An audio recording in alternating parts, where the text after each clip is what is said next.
music out there, man. We just keeping it 100. Stuff, it been cool, but a lot of, gimmicky music, you know what I'm saying? A lot of one-hit wonders, but yeah, we just keeping it all the way G, been a lot of mid-music, man. It's like, if you can name me a classic album, y'all all got a microphone, go ahead. Let me ask you a question, though, Clue, and maybe you could answer this. Because I always say we just have more music than we ever had. We have more artists than we ever had because the barrier for entry, you don't got to do a mixtape or a demo and then go to the labels. A lot of artists put it out themselves. So there's just much more music than there ever was. But there was mid-music in the 80s, in the 90s too, right? I feel like there were always whack artists. Let's just say that. Here and there. Okay. I just feel like the people up top, they're not on the pavement going to find these artists. They just this is what the computer is saying is hot. Let's throw some money behind it and see what it does. Yeah. That's the cheat code. I call it programming, right? I call it, we all in a system, right? And I call it programming in a sense as though it'd be big, beautiful programs, right? But it's still in a box once you program. You can't program culture. You know what I mean? That's why we're here 50 years later. You can't put us in a box. Yeah. Once you start to put us in a box, that's when it gets twisted. And to Clue's point, no one's ground level no more. No one's on the ground like really digging into it and understanding what's there, what's not. You see something working over here, it's like, how do we mimic that?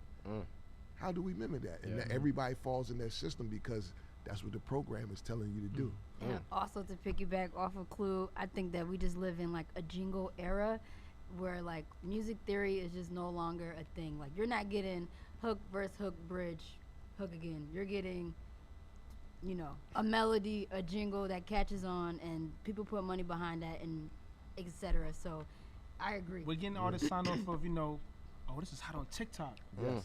So, my thing is like, what I'm saying? What makes a song a classic? Like, what I'm saying? Like, can you name a song that you've heard that in 10 years from now, or like how Hypnotize is playing 20 years from now as a band?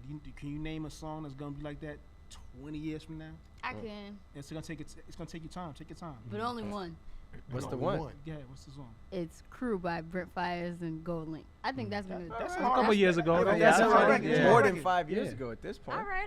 I got that was one. like what, and it's 2015, 2016? Yeah. No, it was probably like 2016, 17, right? maybe somewhere around there. But I think that one's gonna age well. I mean, there's certainly been music from then till now that I think will play years from now, but it certainly feels as if they're few and far between. 20 years. But- But No, that's Also, the hard thing is Most that. music don't make 5 years. Right. No.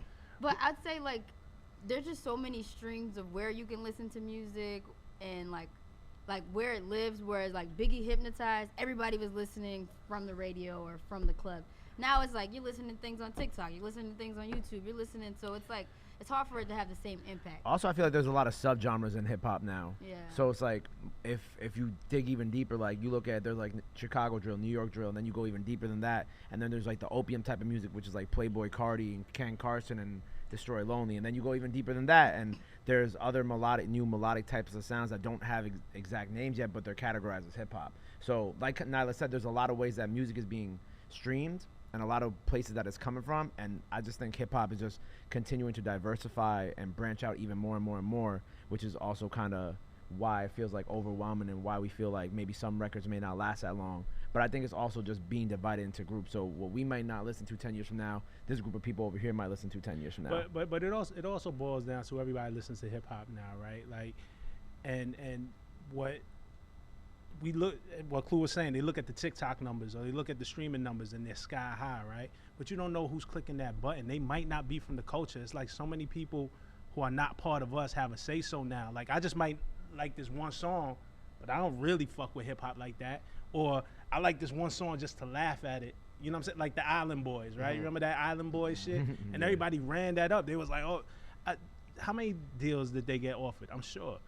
They sucked. They wasn't in it for the culture, but people was in it for the meme. So it's a lot more people voting and having to say so in what's hot in hip hop right now, and they might not even necessarily be hip hop. Right. Entertainment versus art. If I wanted to make Nyla Symone a superstar and she could rap a little bit, I could go buy a song. I could go put 100, 150 behind her, and she'll be in the top 10 2 months from now. I vote yes. Let's try that out. It's like, I like to see it. Don't act like y'all haven't been a part of it already. It's different when you gotta take your $10 bill, Right. put it across the counter, and buy the And music go buy rather it. than, a stream. You pay $10, you can listen to every artist in Yeah. America. Right. It's different if you gotta take that $10 to put it across the table and it's gone, and you take a CD or cassette or and you walk. It's a different day and age. Yeah. It's funny that you say that because Yeah. I was just, I think today, I forgot how many years it was, but the Carter 4 came out however many years ago today, and they said that it sold over 900,000 physical units in its like first weekend. And just Yeah. to think about that now is insane because nobody can even sell 100,000 units physical Right. in the first weekend now. I think it's gonna slowly come back though. Like Victoria Monet, who just dropped her project, did CDs a week prior to the album actually dropping on DSPs, and I definitely bought one. Same way people are buying vinyl now. Yep. Like Yeah. physical. If you're a real music lover, you want that physical. Everything is life is a cycle. Yeah. It all do a 360. I think that was the beauty of. I'm gonna get a plug in about the Humble Souls mixtape. It was like let's take it back to the essence of good music because, like I said, I brought 6 artists together who'd never been in the studio together to LA for 4 days, and we did 80% of this project in 4 days. That's dope. Take it back to the essence of the love of music, right? And get a body of music, right? So I think it's a cycle, right? It's a cycle. That was such an expert You can't plug, hate technology, by the way. though. Technology is gonna be. You'll never stop it. It's gonna evolve. Yeah. Right. You know what I'm saying? It is what it is. But if we're gonna keep it real, we're just gonna keep it real. You know what I mean? So. Mhm. Yeah.